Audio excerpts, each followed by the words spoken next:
Let's start with the obvious. This movie is one of those movie titles that already tests your patience before the film even begins. And unfortunately, the experience that follows is very similar, glossy, loud, stretched out, and strangely exhausting. This film wants to be a modern romantic comedy with heart, humor, and relevance. What it actually turns out to be is a visually rich but emotionally empty film that mistakes style for substance. The story familiar to a fault at its core, the story is simple. Two strangers, Risen and Rumi, meet while traveling, clash through constant banter, fall in love, and then face a dilemma rooted in family responsibility versus personal happiness. On paper, this works. We've seen countless films thrive on this exact formula. The issue is not what the story is, but how it is told. The film spends an overwhelming amount of time on fluff songs, jokes, montages, and surface-level conversations, while barely investing in the emotional backbone of the relationship. When the conflict finally arrives, it feels rushed and undercooked, as if the film itself is surprised that it now has to say something meaningful. The visuals pretty but hollow. There's no denying that the movie looks good. Croatia is stunning, Agra has warmth and texture, and the cinematography is polished.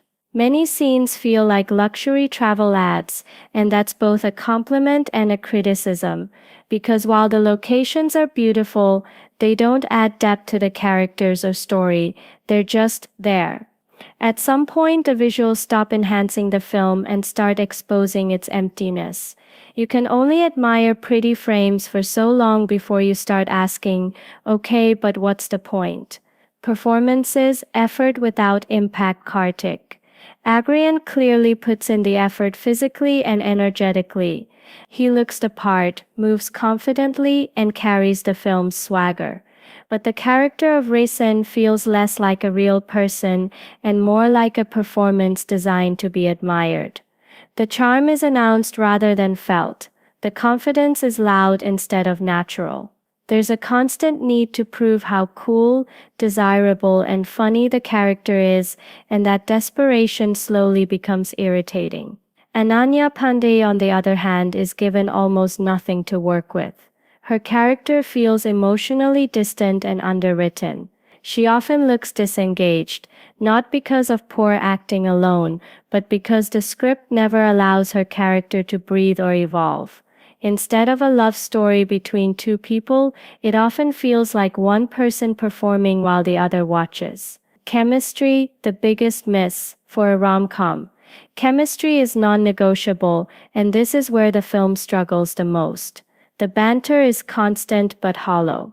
Much of the flirting is based on insults disguised as humor, and the emotional connection never truly lands. You're told these two are falling in love, but you're never shown why.